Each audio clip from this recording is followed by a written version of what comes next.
بسم اللہ الرحمن الرحیم۔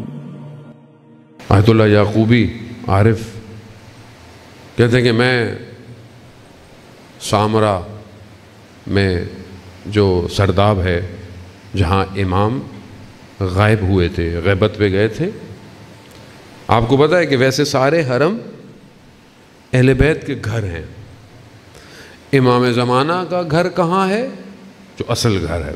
ویسے تو امام ہر جگہ ہے، پوری زمین امام کے لیے، لیکن جو گھر ہے آخری جسے آپ کہہ لیں وہ سامرا ہے۔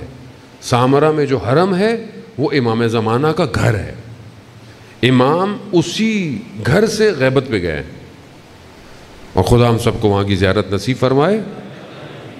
بہرحال جب آپ امام کے گھر جائیں تو آپ کہہ سکتے ہیں مولا آپ کے گھر آیا ہوں، اور گھر سے کوئی خالی ہاتھ نہیں جاتا۔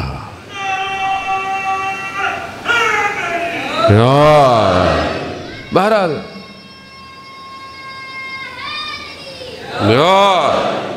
عزیزان محترم، وہ آیت اللہ یعقوبی کہتے ہیں کہ میں نیچے گیا سرداب میں جہاں سے امام غائب ہو گئے تھے۔ غیبت میں غیبت صغرا، پھر غیبت کبرا، اور ابھی غیبت کبرا چل رہی ہے۔ بہت بعض اساتید کہتے ہیں کہ ظہور صغرا ہو چکا ہے، ظہور کبرا کا ہم انتظار کر رہے ہیں۔ لیکن کچھ لوگوں کے لیے ظہور امام کا ہو چکا ہے۔ ہر بندے کے اپنے اندر صلاحیت ہے، جتنے اپنے آپ کو اوپر لے آئے گا امام کو دیکھ لے گا۔ دیکھنا کمال نہیں ہے۔ مجھے بھی کل بھی کسی نے خط لکھا، مولانا صاحب کوئی میں اپنے امام کو کام کرنا چاہتا ہوں۔ اچھی بات ہے، امام سب امام کے لیے کام کر رہے ہیں۔ مولانا صاحب میں امام سے ملنا چاہتا ہوں، مجھے کچھ بتائیں کہ میں امام سے کیسے ملوں۔ عزیزان محترم، اچھی بات ہے، انسان کے دل میں تڑپ ہونی چاہیے، امام کی زیارت، امام سے ملاقات تڑپ ہونی چاہیے، لیکن اصل ہدف ابھی فلسفہ غیبت یہ ہے کہ امام کی اطاعت کرو، اطاعت کرو۔ امام سے ملیں اچھی بات ہے، لیکن ملنے کے بعد کیا کریں گے؟ التماس دعا، التماس دعا، ہاتھ چومیں گے؟ نہیں، اطاعت۔ بے شک تم ملنا چاہو، لیکن ایسے بنو کہ امام خود تم سے ملنا چاہے۔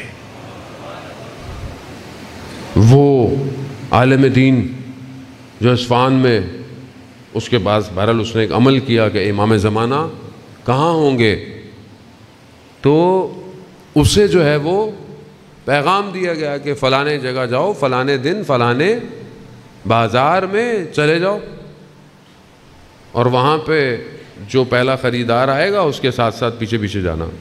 وہ بہرحال بازار میں چلا گیا، بازار پرانا بازار تھا، دیکھا تو ایک بوڑھی عورت آئی اور اپنا جو ہے وہ ایک پرانا سا جو بہرحال دیکھ ٹائپ کا تھا کچھ تھا، وہ لے کر آئی بیچنے کے لیے، اس کو ضرورت تھی۔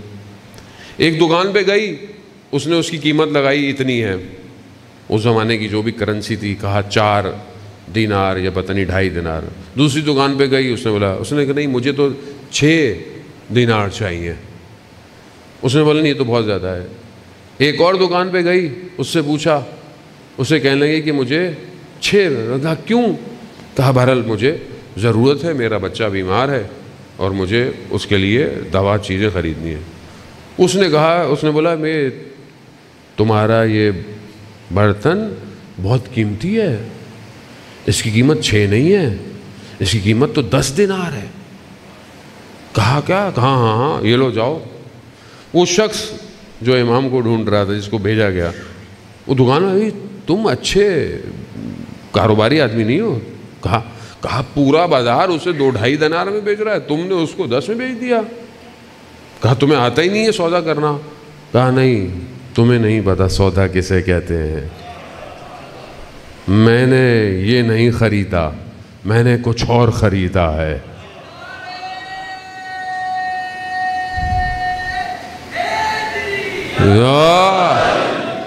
میں نے یہ نہیں خریدا، کہا اس کو ضرورت تھی دوائی یہ وہ، پھر ظاہر ہے اگر اس کا بچہ بیمار ہے تو اسے کھانا پینا بھی چاہیے، کچھ دن مریض ہے گھر میں رہے گا. پھر اسے آواز آئی عالم کو، دیکھو ایسے ہو جاؤ، تمہیں ہمیں ڈھونڈنے کی ضرورت نہیں ہے، ہم خود آئیں گے تمہارے پاس. یہ جو آج ہم کہتے ہیں مولانا 40 دن کا کوئی وظیفہ دے دیں، امام سے ملنا ہے، امام سے ملنا ہے. آپ اپنے عمل کردار ایسا کریں، امام خود، اور امام کی توجہ ہوتی ہے بندوں کے اوپر. اگر ہم اپنے امام کو خوش نہیں کر سکتے عزیزان محترم، تو اپنے اعمال سے امام کو رولائیں مت. بس جمعے کا دن تھا، اس لیے میں نے بہت زیادہ فورسفل وقت کے امام کی گفتگو کہ ایک دن تو امام کو یاد کریں، اور وہ امام کے جو تنہا ہے. ہم تو اٹھ کے گھر چلے جاتے ہیں گھر والوں کے ساتھ، وہ کب سے انتظار کر رہا ہے. زیارت دعائے نطبہ میں پڑھتے ہیں، اینا بدم مقتول بے کربلا، کہاں ہے جو کربلا کا بدلہ لے گا، کہاں ہے. امام نے زیارت نائیہ، آپ پڑھیں اس کا ترجمہ پڑھیں، کس طرح امام اپنے جد کو سلام کر رہے ہیں. میرا سلام ہو اس رخسار پر جو خاک میں پڑی رہی. امام کا مرثیہ، امام کا سید کریم کہ جس کی ہر ہفتے امام زمانہ سے ملاقات ہے. اسے پوچھا امام نے کہ اگر میں نہیں آیا تو کیا ہوگا؟ کہا میں مر جاؤں گا. امام نے کہا میں جانتا ہوں، اس لیے تو آتا ہوں تم سے ملنے. ہر ہفتے امام سے ملاقات. بڑے بڑے علماء سید کریم کے گھر آتے تھے. عالم نہیں ہے، عالم نہیں ہے. شدت زیارت امام زمانہ پیدا ہوئی، توسل کیا. خواب میں رسول خدا کو دیکھا، کہا یا رسول اللہ آپ کے فرزند سے ملاقات چاہتا ہوں. رسول خدا نے کہا کہ پھر وہ کرو جو خود ہمارا فرزند کرتا ہے. کہا 1 سال کم سے کم یہ کام کرو. کہا وہ کیا کرتے ہیں؟ کہا وہ صبح اور شام حسین پر گریہ کرتا ہے. امام زمانہ. آپ مصائب سنتے ہیں، آپ سے برداشت نہیں ہوتا، آپ رونا شروع کر دیتے ہیں. اور میں تو بہت حقیر سا طالب علم ہوں، میں تو صحیح طرح پڑھ بھی نہیں پاتا. بہرحال لوگ مصائب پڑھتے ہیں، آپ سوچیں لوگ کیسا گریہ کرتے ہیں. ذرا سا ہم سے برداشت نہیں ہوتا، پھٹتا ہے انسان اگر لمحہ بھی انسان کو احساس ہو جائے. آپ سوچیں امام زمانہ ان ساری چیزوں کو بے عین ہی دیکھ رہے ہیں، دیکھ رہے ہیں. ساری امام ہے.